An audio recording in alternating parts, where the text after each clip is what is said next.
출애굽기 32장 26절부터 29절까지 제가 읽겠습니다.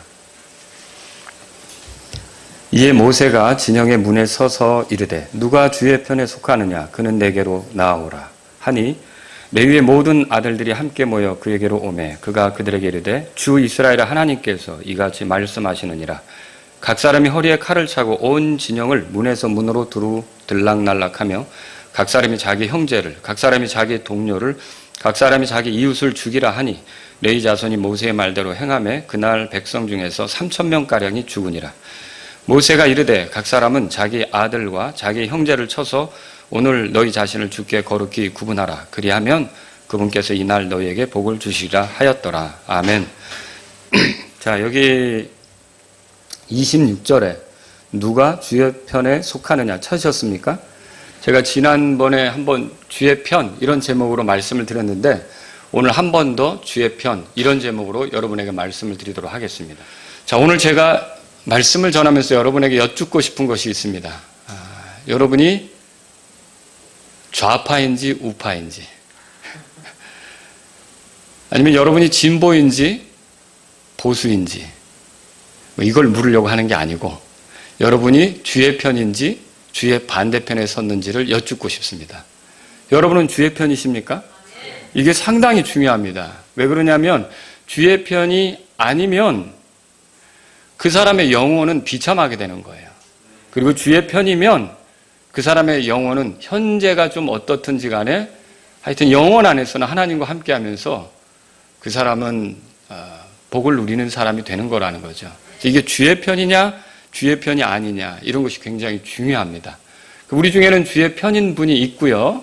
아직 주의 편이 아닌 사람이 있습니다. 근데 모두가 오늘 이 말씀을 통해서 주의 편이 아닌 사람에게 또 주는 메시지가 있을 것이고 주의 편인 사람에게 주는 메시지가 있을 것인데 그걸 여러분이 들으면서 주의 편인 분들은 더 주의 편답게 살기를 마음에 이렇게 이제 품는 시간이 되면 좋겠고 주의 편이 아닌 사람들은 야, 이건 정말 위험하구나. 내가 주의 편에 서야겠구나. 이런 뜻으로 나아갈 수 있는 그런 시간이 될 수 있기를 바랍니다. 자, 저는 이 말씀을 통해서 이 본문에서 세 가지 메시지들을 여러분에게 전하려고 하는데 첫 번째는 뭐냐면 주의 편이 되라 이겁니다. 모세는 우상 숭배로 큰 죄를 지은 이스라엘 백성에게 이렇게 말했어요. 26절 다 같이 읽어보죠. 이에 모세가 진영의 문에 서서 이르되 누가 주의 편에 속하느냐 그는 내게로 나오라 하니 레위의 모든 아들들이 함께 모여 그에게로 오매 누가 주의 편에 속하느냐 그는 내게로 나오라. 이게 모세가 한 말이에요. 자, 이 말은 마치 모세가 전쟁할 수 있는 군대를 불러 모으는 것과 같은 말입니다. 여러분 이 땅에는 두 편이 싸우고 있다는 걸 알고 계십니까? 하나님 편과 사탄 편입니다. 주님 편과 그 반대편이 싸우고 있습니다. 근데 승리는 이미 결정되어 있습니다. 주님이 이미 승리하신 분이십니다. 십자가로 이기셨습니다. 그래서 주님은 이기는 편이시고 우리가 주의 편에 선다는 건 이기는 편에 선다는 겁니다. 그래서 지금 모세가 주께 속한 자가 누구냐 내게로 나오라 이렇게 하는 건 이기는 편에 서서 싸울 자가 누구냐 승리하는 편에 서서 싸울 자가 누구냐 이렇게 초청하는 것과 같다는 거죠. 이 말은 또 모세가 이미 주께 속해 있다는 것을 보여줍니다. 여러분 그는 지금 나와 함께 주의 편에 속한 자는 누구냐 이렇게 묻는 것과 같아요. 주의 편인 사람은 다 내게로 오라 이렇게 했는데 그러면 모세는 이미 누구의 편이란 말입니까? 주께 속한 자라고 이렇게 말하고 있는 거죠. 이렇게 주께 속한 사람은 몇 가지 중요한 것들이 필요한데 첫째는 떠나야 합니다.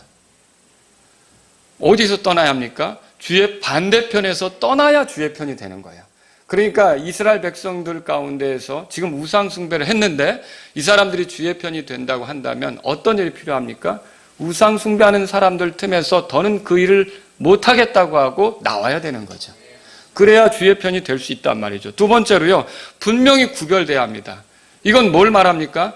그 우상 숭배하는 자들과는 확연히 구별돼서 그들이 우상을 계속 흠모하고 연모하고 그 우상을 숭배하려고 해도 나는 더 이상 그럴 수 없다라는 확고한 차이가 이들에게 있어야 된다는 거죠. 그리고 세 번째는 뭡니까? 주의 편에 속한 지도자에게 나아가야 합니다. 모세가 뭐라 그랬어요? 누가 주의 편에 속하느냐? 그는 내게로 나오라 이렇게 말했어요.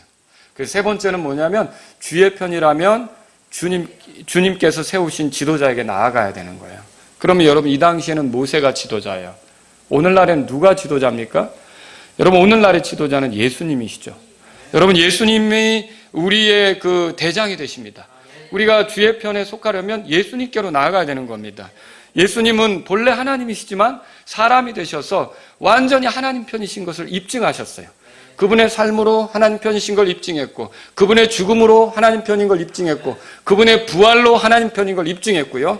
지금도 살아계셔서 하나님의 편인 걸 입증하는 분이 우리 예수님이십니다. 그러므로 여러분과 제가 주의 편이 되기를 원한다면 예수님께로 가야 하는 것입니다. 그래서 예수님을 자신의 구원자, 자신의 주님으로 모신 사람은 지금 주의 편인 것이 맞습니다. 여러분은 주의 편이 맞습니까? 그러나 만일 주의 편이 아니라면 어떻게 합니까? 여러분에게 필요한 건 다른 거 아닙니다. 지금 모세에게 나아가야 했던 이스라엘 백성처럼 우리는 예수님께 나가면 되는 것입니다. 예수님이 나의 구원자요 주님이라고 믿으면 그 사람은 주의 편이 되는 걸 믿으시기 바랍니다. 이 말은요, 또 주의 편이 되면 어떻게 되느냐면 여기 보십시오. 26절에 누가 주의 편에 속하느냐? 그는 내게로 나오라 그랬어요. 그러면 내게로 나온단 말은 모세에게 나오는데, 다 이 사람들이 나오는데 아까 군대로 소집하기 위해서 부른 것과 같다 그랬죠? 그러면 한 팀이 된다는 소리입니다. 그러니까 모세에게 나온 사람들은 다 한 팀이 되는 것과 같다는 거죠. 모세를 중심으로 한 팀을 이루는 거예요. 오늘날은 우리가 하나님의 편을 이루는데 누구를 중심으로 한 팀을 이룹니까? 예수 그리스도를 중심으로 해서 한 팀을 이루는 거예요. 교회는 어떻게 보면요, 주의 편인 사람들의 모임이다, 그렇게 말할 수가 있습니다. 그래서 여러분과 제가 잘 알아야 될 것은 우리가 한 팀이에요. 우리가 주의 편이라면 한 팀이란 말이에요. 그래서 우리가 이 한 팀 간에는 서로 이렇게 반목하고 공격하고 이런 것이 있으면 위험하다는 거죠. 적에게, 반대편에게 조롱거리를 줄 수 있어요. 여러분 운동 경기를 보세요. 예를 들어서 축구 경기를 하는데 팀원들끼리 서로 분쟁이 났어요. 그래서 화가 났어요. 그렇다고 하면 그 경기를 잘 진행할 수 있겠습니까? 상대편에게 조롱거리가 되겠죠.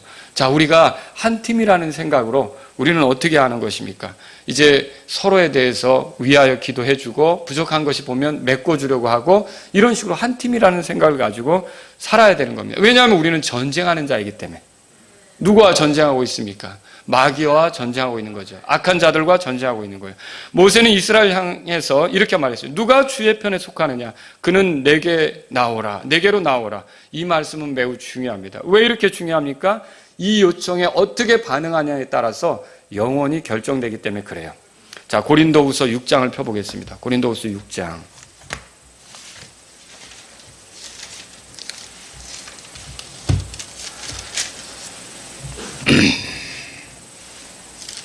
14절 보세요. 너희는 믿지 않는 자들과 더불어 공평하지 않게 멍에를 같이 매지 말라. 의가 불의와 무슨 사귐을 갖겠느냐. 여러분 두 가지가 갈라지고 있죠. 그 세상에는 두 진영이 있단 말이에요. 빛과 어둠이 무슨 친교를 나누겠느냐. 그리스도가 벨리알과 무슨 일치를 보겠느냐. 혹은 믿는 자가 믿지 않는 자와 무슨 몫을 나누겠느냐. 하나님의 성전과 우상들이 무슨 조화를 이루겠느냐. 너희는 살아계신 하나님의 성전이니라. 그럼 우리가 하나님의 성전이라면 우상 숭배할 수 있습니까? 그럴 수 없다는 걸 말하고 있는 거죠. 하나님께서 이르시되 내가 그들 가운데 거하고 그들 가운데 거닐며 나는 그들의 하나님이 되고 그들은 내 백성이 되리라. 자, 17절, 18절 다 같이 읽겠습니다. 주가 말하노라. 그러므로 너희는 그들 가운데서 나와 분리하고 부정한 것을 만지지 말라. 그리하면 내가 너희를 받아들여 너희에게 아버지가 되고 너희는 내 아들, 딸이 되리라. 주고 전능자가 말하노라 하셨느니라. 자, 여기 주께서 초청하십니다. 마치 모세가 주께 속한 자는 내게로 나오라고 초청한 것처럼 주님은 여기 뭐라고 말씀하시냐면 부정한 것, 이런 것들을 만지지 말고 거기서 나와 분리하라. 이렇게 초청하고 있다는 거죠. 여러분 이거는 굉장히 중요합니다. 주님의 초청은요, 이렇게 주님이 우리를 부르시는 건요, 하나님의 편이 될 것인지 사탄의 편이 될 것인지를 결정하라는 거죠. 주님의 초청은요, 진리 편에 설 것인지 거짓 편에 설 것인지를 결정하라는 거죠. 주님의 초청은요, 거룩한 편에 설 것인지 죄의 편에 설 것인지를 결정하라는 거예요. 그래서 그걸 거기서부터 나오라고 이렇게 지금 주님이 초청하고 있는 거죠. 우리의 반응에 따라 우리의 영혼은 갈라지죠. 둘 중에 하나예요. 그래서 이 초청에 응하면 천국 천국이 영원히 그 사람의 영혼이 되는 거고, 그렇지 않다면 멸망이 그 사람의 영혼이 되는 거고, 이 초청에 따라서, 이 초청에 반응하냐에 따라서 우리가 달라지는 거예요. 그래서 천국과 그것의 영광에 참여하든지, 아니면 지옥과 그것의 두려움에 참여하든지, 천사와 한패가 되든지, 아니면 마귀들과 한패가 되든지, 아니면 의의 옷을 입고 영원히 하나님을 찬송하든지, 아니면은 벌거벗고 부끄러움 속에서 이제 슬피 울며 이를 갈든지, 이런 차이가 있을 수 있다는 것이죠. 그래서 이 분리, 그러니까 이게 주의 편이 되는 것은 굉장히 중요한 문제다, 이렇게 생각할 수 있는 것이죠. 이 요청에 따라 믿는 자가 되지 않으면 믿지 않는 자로 살아가게 되는 거고요. 이 요청에 따라 의 가운데 서지 않으면 불의 가운데 사는 거고요. 이 요청에 따라 빛의 자녀로 걷지 않는다면 어둠의 자녀가 되는 것이고요. 이 요청에 따라 그리스도와 함께하지 않으면 벨리알과 연합하는 자가 되는 거고요. 이 요청에 따라 하나님의 성전을 이루지 못하면 우상 숭배에 빠지는 사람이 된다는 거죠. 그래서 이 초청은 이렇게 중요해요. 예수님이 이런 말씀하셨어요. 들어보셨을 거예요. 나와 함께하지 아니하는 자는 나를 반대하는 자요. 누가복음 12장 30절에 말했어요. 만일 우리가 주님의 편이 아니라면 주님을 반대하는 자가 되는 겁니다. 어중간한 거 없습니다. 그러니까 이게 애매하게 천국과 지옥 사이에 연옥이 있다, 어중간한 걸 만들었는데 그거는 하나님 말씀하고 맞지 않습니다. 천국 아니면 지옥이에요. 예, 마귀 자식 같은 하나님의 자녀, 이렇게 어중간한 건 없습니다. 하나님의 자녀면 하나님의 자녀고 마귀의 자녀면 마귀의 자녀인 거예요. 예, 빛 같기도 하고 어둠 가운 같기도 하고 이런 데서 우리가 살아간다, 그거 아니에요. 우린 빛의 자녀이거나 아니면 어둠의 자녀이거나, 이게 완전히 선명하게 갈라지는 것이죠. 만일 우리가 주님의 편이 아니라면 이래서 하나님을 대적할 수밖에 없는 거예요. 그래서 이런 초청을 받을 때, 주의 편에 서라고 이런 초청을 받을 때 우리에게 필요한 건 뭘까요? 망설이는 거 아닙니다. 시간 재고 있는 거 아닙니다. 머뭇거리는 게 아닙니다. 왜냐하면 이렇게 머뭇거리다가 갑자기 주께서 주의 대적들을 향해, 주의 반대편의 선자들을 향해 심판하시게 되면 어떻게 되는 겁니까? 예, 기회를 잃게 되는 거죠. 그래서는 안 된다는 것이죠. 자, 모세의 말에 레위의 모든 아들들이 함께 모여 그에게로 왔습니다. 26절에 다시 돌아가 보죠, 본문에. 거기 보니까 이에 모세가 진영의 문에 서서 이르되 누가 주의 편에 속하느냐, 그는 내게로 나오라. 그러니까 어떻게 했다고 써 있습니까? 레위의 모든 아들들이 함께 모여 그에게로 오매, 레위 지파가 다 같이 온 거예요. 이건 굉장히 귀한 결정이죠. 사실 그들은 우상 숭배하던 자리에서 있었습니다. 그러나 거기로부터 빠져 나온 거예요. 그리고 어떻게 했습니까? 지금 모세와 연합하게 된 거예요.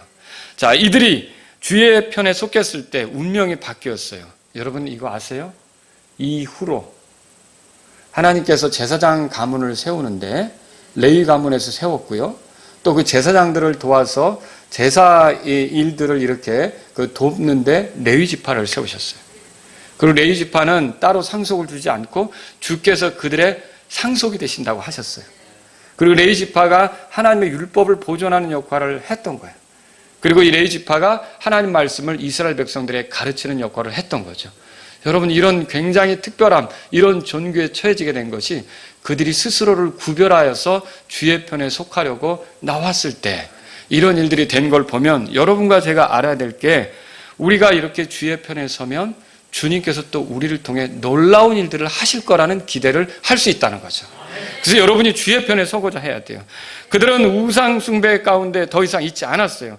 주의 편에 속했을 때 운명이 바뀐 거죠. 여러분, 주께서는 어정쩡한 위치에 서는 걸 원치 않습니다. 애매한 태도를 취하는 걸 원치 않습니다. 박쥐같이, 박쥐 아시죠? 날짐승인지 땅에 있는 짐승인지 이렇게 여기 속했다가 또 저기 속했다가 이런 식으로 사는 거, 회색 분자같이 되는 걸 원치 않습니다. 마지막 때 교회 모습이 뭡니까? 오늘 제가 이 말씀을 준비하면서 우리 형제님이 이렇게 기도할 때 이 편을 쓰는 거 보면서 하나님께서 이 말씀을 준비시키신 것이 맞구나, 이런 생각을 했는데, 그게 뭐냐면 마지막 때 교회 특징이 뭐죠? 애매한 태도를 취해요. 어정쩡한 태도를 취해요. 그런 교회를 향해서 주님이 뭐라고 말씀하십니까? 내가 내 행위를 아노니 내가 차지도 아니하고 뜨겁지도 아니하도다. 나는 내가 차든지 뜨겁든지 하기를 원하노라. 그런즉 내가 이같이 미지근하여 차지도 아니하고 뜨겁지도 아니하므로 내가 내 입에서 너를 토하여 내리니, 주께서는 분명히 이렇게 말씀하셨어요. 그러니까 어정쩡하게 태도를 취하라고요? 아니라고요. 애매하게? 아니요. 이거 어둠이면 어둠이고 빛이면 빛인 거죠. 하나님의 자녀면 하나님의 자녀고 마귀의 자녀면 마귀의 자녀인 거죠. 이거 어정쩡한 태도를 취해서는 안 돼요. 여러분이 주의 편이라면 어정쩡한 태도를 취할 게 아니라 확고하게 주의 편다운 태도를 취하시기 바랍니다.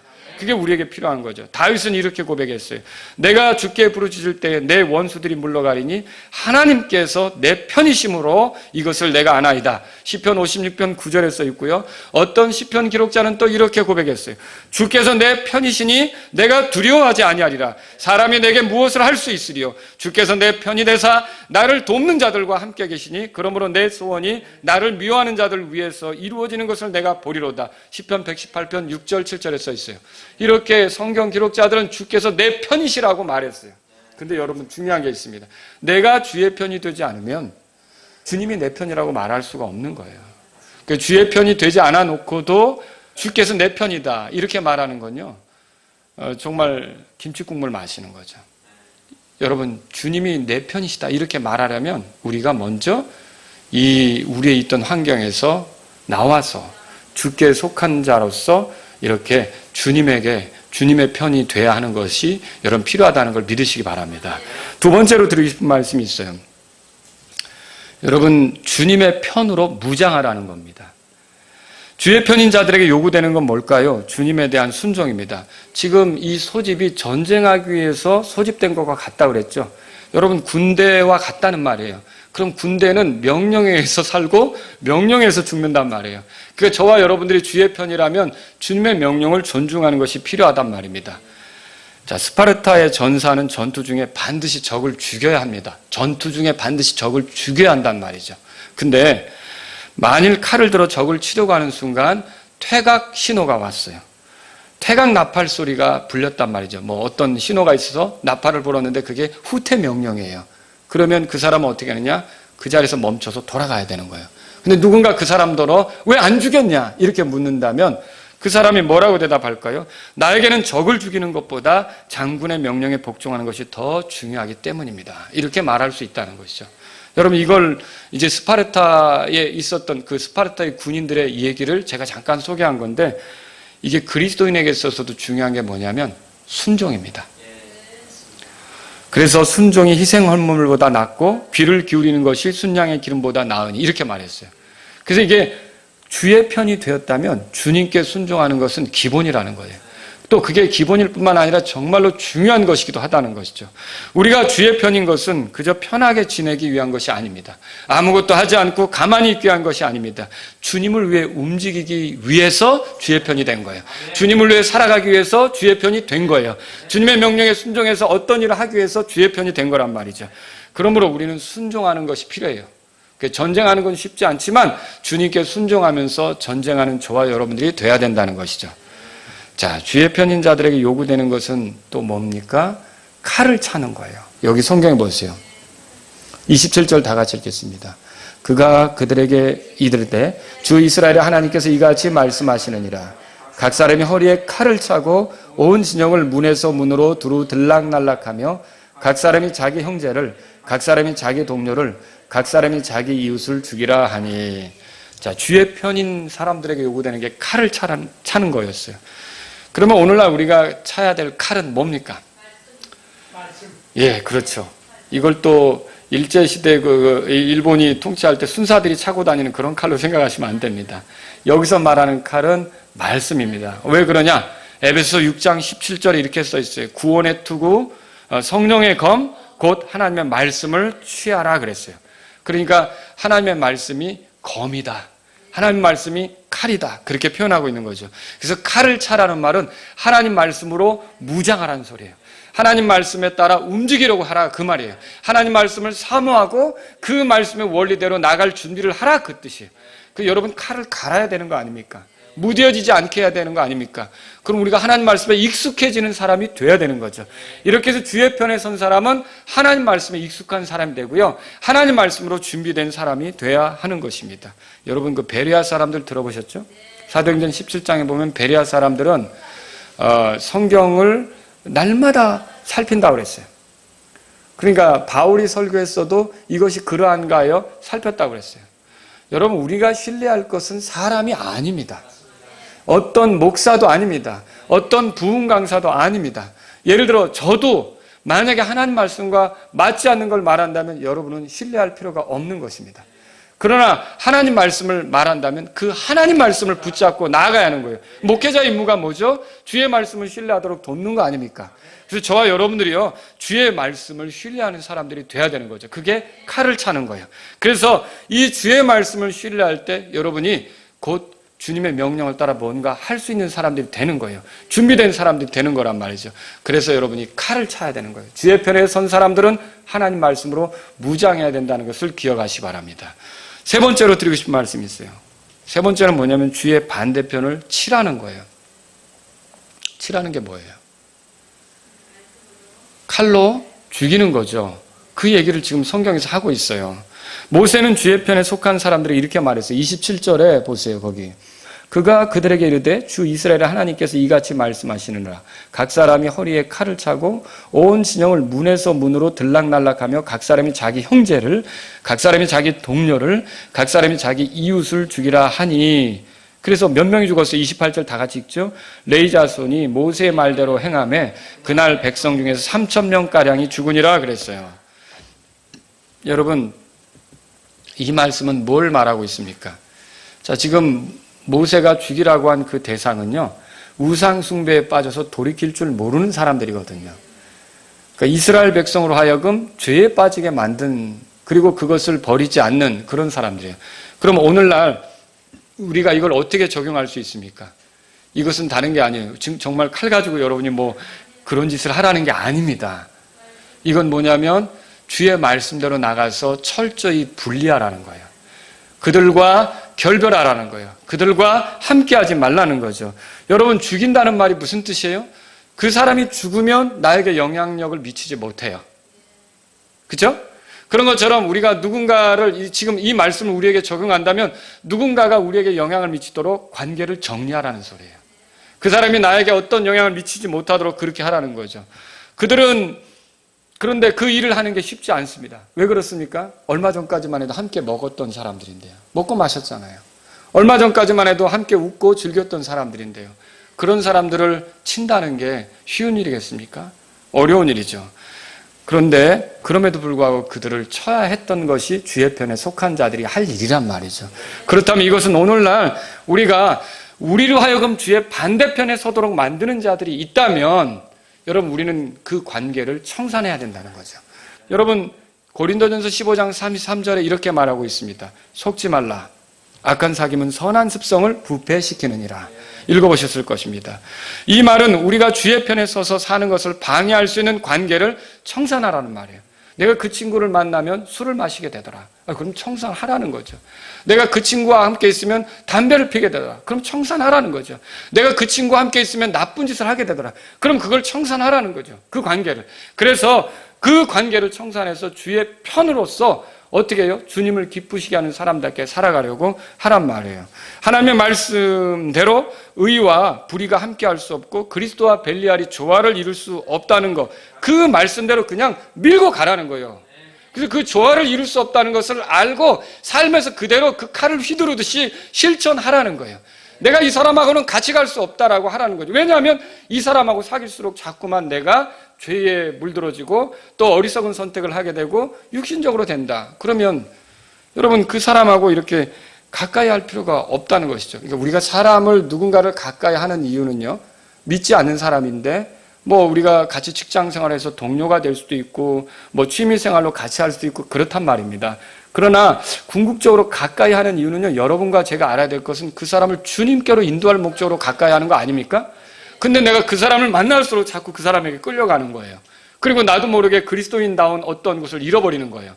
주의 편에 속한 자의 모습을 잃게 되는 거예요. 그렇다면 그때는 어떻게 하라는 말이에요? 칼을 휘두른다는 말이 다른 게 아니라 주의 말씀대로 분리하라는 거예요. 그들에게서 나오라 그랬잖아요. 그렇죠? 거기서 나오라고 그랬잖아요. 그래서 철저히 그 사람이 내게 영향을 미치지 못하도록 만들려고 하는 게 이제 주님의 뜻이란 말이죠. 야고보서 4장 4절에 이렇게 말했어요. 너희 간음하는 남자들과 간음하는 여자들아, 세상과 친구가 되는 것이 하나님과 원수가 되는 것인 줄 너희가 알지 못하느냐. 그러므로 누구든지 세상의 친구가 되고자 하는 자는 하나님의 원수가 되느니라. 그래서 나를 자꾸만 이렇게 세상으로 더 빠지게 만드는 것이 있다면, 나로 하여금 하나님의 편이 아니라 하나님과 이렇게 원수가 되게 하는 겁니다. 그리고 자꾸만 세상에 빠져들어서 주님으로부터 멀어지게 한다면, 이게 나로 하여금 하나님의 주의 편은 맞는데 자꾸만 원수 노릇을 하는 거예요. 이 원수 노릇을 하게 하는 것은 결국 이적 행위를 하게 만드는 것과 같다는 거죠. 여러분, 이적 행위하는 그리스도인이 되지 않기를 바랍니다. 우리가 주의 편이라면 주님의 명령대로 움직이는 그런 그리스도인이 돼야 한다는 것이죠. 이런 단절을 가혹하다고 여길 수도 있습니다. 어떻게 자기 형제를 죽이고, 어떻게 자기 동료를 죽이고, 어떻게 자기 이웃을 죽이느냐, 그렇게 말할 수 있습니다. 이건 사랑이 없는 행동 아니냐, 도대체 여태까지 사랑을 말하고 긍휼을 말해놓고 이게 도대체 뭔 말이냐, 이렇게 말할 수 있거든요. 제가 굉장히 중요한 것을 여러분에게 말씀드립니다. 자, 우리가 사람들을 사랑하는 거 맞습니다. 근데 제일 중요한 건 하나님을 사랑하는 겁니다. 그래서 어떤 관계가 하나님을 사랑하지 못하도록 만든다면 여러분은 그걸 정리해야 된다는 거죠. 그 관계를 처리해야 된다는 거죠. 여러분이 이웃을 사랑해야 되는 거 하나님 말씀으로도 배우잖아요. 근데 우리가 그 말씀을 들을 때도 이렇게 써 있는 걸 읽어봤을 거예요. 첫째는 뭐냐면 하나님을 사랑하라는 것이었어요. 그리고 그와 같이 내 이웃을 또 사랑하라는 게 두 번째 명령 아닙니까? 그와 같이라는 말이 뭐예요? 하나님을 사랑하는 것 같이 이웃을 사랑하라는 거예요. 그래서 아무리 이웃 사랑을 떠들어도 결국 이웃 사랑으로 하나님으로부터 멀어진다. 그러면 그건 하나님이 요구한, 하나님이 명령하신 방법으로 이웃 사랑하는 게 아니란 말이죠. 그런 것으로부터 우리는 돌아설 수 있어야 된다는 거예요.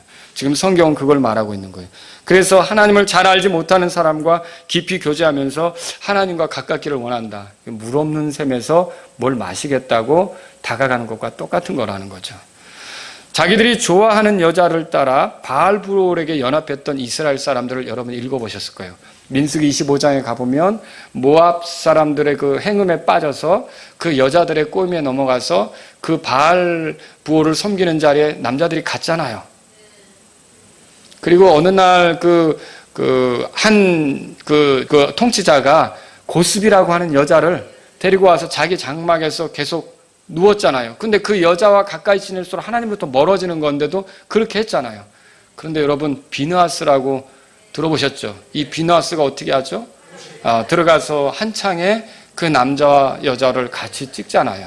근데 그게 사랑이 있으면 어떻게 그렇게 할까 생각하는데, 우리가 성경을 읽어보면 거기에 대해서 하나님께서 뭐라고 말씀하십니까? 바로 그것 때문에 영존하는 제사장 직분의 언약이 주어진다라고 말씀하거든요. 하나님을 향해 열심을 냈다는 걸 인정받거든요.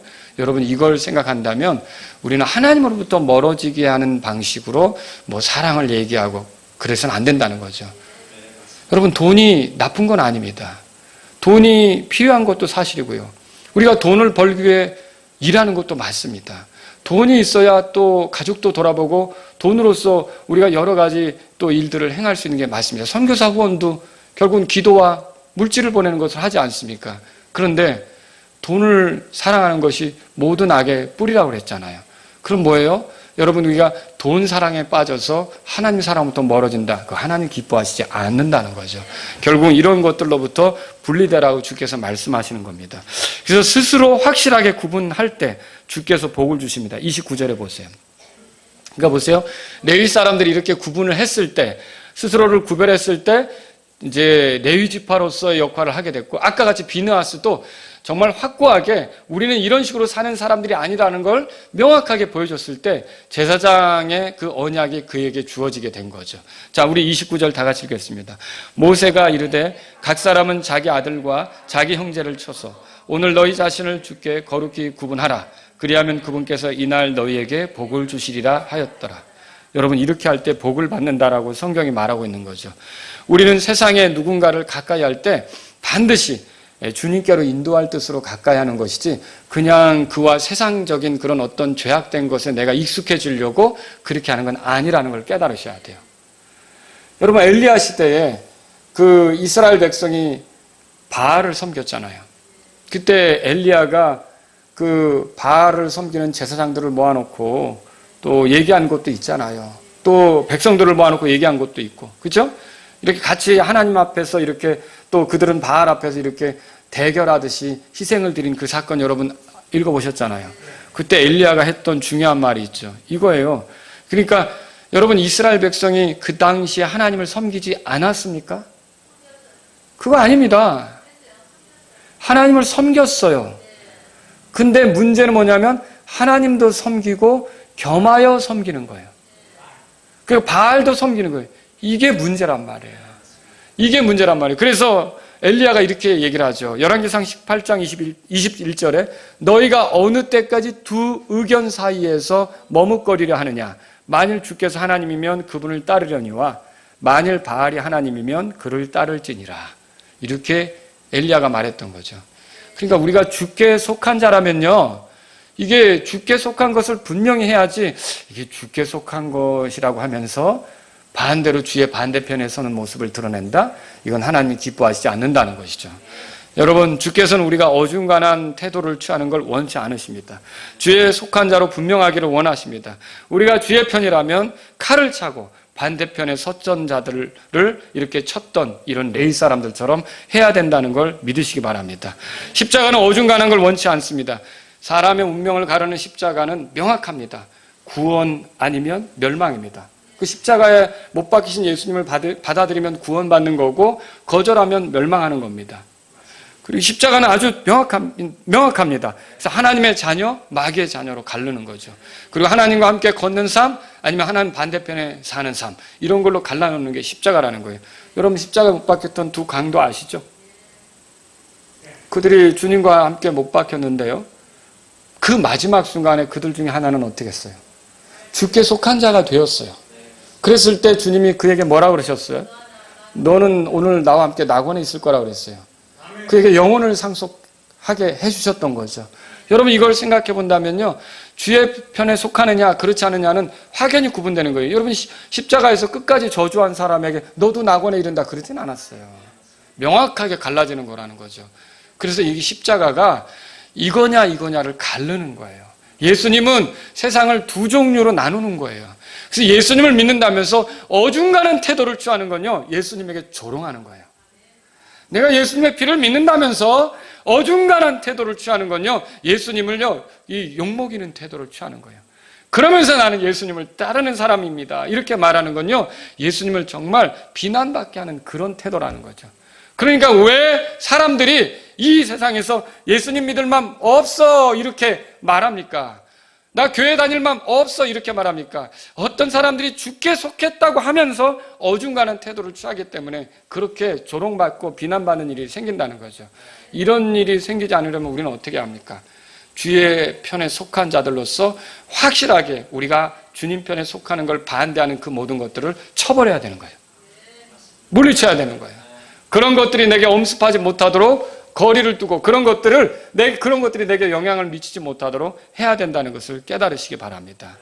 이 살아계신 예수님을 믿는 사람에게는 천국과 구원과 하나님의 자녀됨, 또 하나님과 함께 걷는 것, 이런 게 약속된 거고, 이 부활하신 예수님을 거부한 사람들에게는 그게 아니라 지옥과 또 멸망과 마귀의 자녀로 사는 것과 하나님과 동떨어지게 걷는 것이 이제 있을 뿐이라는 거죠. 그냥 확연히 갈라지는 거예요. 애매한 건 없는 거예요. 그래서 여러분과 제가 주의 편에 속한 자라면 주의 편에 속한 자답게 확실히 걸을 수 있기를 바랍니다. 이것을 주님께서 우리에게 말씀하고 있는 거라는 거죠. 자, 오늘 말씀을 정리해 볼게요. 오늘 주께서 이 말씀을 통해 우리더러 주의 편이 되라고 촉구하십니다. 어떻게 하시겠습니까? 주의 편에 속한 자들은 그리스도 편에 확실히 서라고 말씀하고 있습니다. 어정쩡한 태도를 취하지 말라는 거죠. 주의 편이라면 떠나야 될 환경이 있어요. 우리를 죄로 이끌 수 있는 환경, 하나님으로부터 멀어지게 하는 환경, 그런 환경으로부터 우리가 분리돼야 하는 겁니다. 이걸 오늘 우리에게 말하고 있습니다. 그럼 여러분이 주의 편이라고 한다면 벗어나야 될 환경이 있을 거 아닙니까? 또 주의 편이 되고자 할 때 벗어나고 싶은 그런 환경이 있지 않겠습니까? 그런 것이 무엇인지를 오늘 돌아보십시오. 거기서부터 나와 예수님을 구주로 믿으면 여러분들이 주의 편에 속하게 된 걸 믿으시기 바랍니다. 또 드리고 싶은 말씀은요, 주의 편이라면 칼을 차라고 했습니다. 칼은 뭐라 그랬죠? 칼 들고 다니라는 말이 아닙니다. 주의 말씀에 익숙하라는 거죠. 주의 말씀에 능숙하라는 거죠. 주의 말씀을 가까이 하라는 거죠. 그래서 주의 말씀으로 여러분이 이제 온당치 않은 세상의 것들을 쳐내고 주의 말씀에 맞지 않는 것을 쳐내고 이렇게 해서 여러분과 제가 스스로 주의 편에 속한 것을 명확히 드러낼 수 있기를 바라는 거죠. 그렇게 하기 위해서는 우리가 어떻게 합니까? 주의 말씀을 사모해야겠죠. 주의 말씀을 부지런히 읽어야겠죠. 주의 말씀을 암송해야겠죠. 주의 말씀을 풀어주는 설교를 들으려고 해야겠죠. 여러분이 이런 삶을 살 수 있기를 바랍니다. 주의 편이라면 없애야 할 것들이 있습니다. 그게 뭡니까? 주의 반대편에 선 것들에 대해서 애정을 보이지 말아야 합니다. 우리가 정리해야 할 관계들이 무엇입니까? 더는 가까이 하지 말아야 될 그런 관계들을 우리가 정리해야 합니다. 근데 놀라운 건요, 이런 관계들을 정리했을 때 그게 복이 된다는 거예요. 이런 관계들을 정리했을 때 주님께서 우리에게 새로운 기회를 주신다는 거예요. 그 많은 사람들이 새로운 기회를 누리지 못하는 이유는 이런 것들을 정리하지 못하기 때문에. 여러분, 신약 성경에서도 그랬어요. 주님이 쓰시기에 합당한 그릇들은 어떻게 해요? 더러운 것들로부터 자기를 깨끗하게 한다고 되어 있지 않습니까? 그럼 우리가 주님이 쓰시기에 합당한 그릇들이 되기를 원한다면요, 먼저 분리돼야 될 것들, 쳐내야 될 것들을 우리가 과감하게 주의 말씀으로 쳐내는 그런 그리스도인이 돼야겠습니다. 오늘 밤 생각해 보세요. 나도 주님께 쓰임받기를 원하는데 내게서 쳐내야 될 것이 무엇인지, 내가 확실히 분리해야 될 것이 무엇인지 주님의 말씀대로 그렇게 하길 원합니다. 이런 밤이 될 수 있기를 바랍니다. 기도하겠습니다. 오늘 이 말씀을 들으신 여러분 가운데 아직 구원받지 못한 분이 있다면 저도 주의 편이 되기를 원합니다. 그렇다면 이 시간 여러분 예수님을 구주로 모시기 바랍니다. 예수님을 주님으로 모시길 바랍니다. 여러분의 죄 때문에 죽으시고 부활하신 예수님을 여러분이 주님으로 모시면 여러분은 주의 편에 속하게 됩니다. 이미 주의 편에 속한 분들이 있습니까? 그러면 저는 어정쩡한 태도를 보이기를 원치 않습니다. 확고히 주의 말씀으로 무장해서 주의 명령을 따르는 사람이 되기를 원합니다. 이런 분이 있다면 기도하십시오. 하나님께서 기뻐하지 않는 것들을 쳐내기를 원합니다. 내가 자꾸만 주님의 반대편에 서도록 만드는, 이적 행위를 하도록 만드는 그런 것들을 쳐내기를 원합니다. 주님, 저를 인도해 주십시오. 제가 주님을 위한 기회를 갖고 싶습니다. 주님을 영화롭게 하는 삶을 살고 싶습니다. 제가 이 불필요한 것들, 주님이 기뻐하시지 않는 저를 넘어지게 하는 것들을 쳐내기를 원합니다. 이런 분이 있다면 기도하십시오. 같이 기도하겠습니다.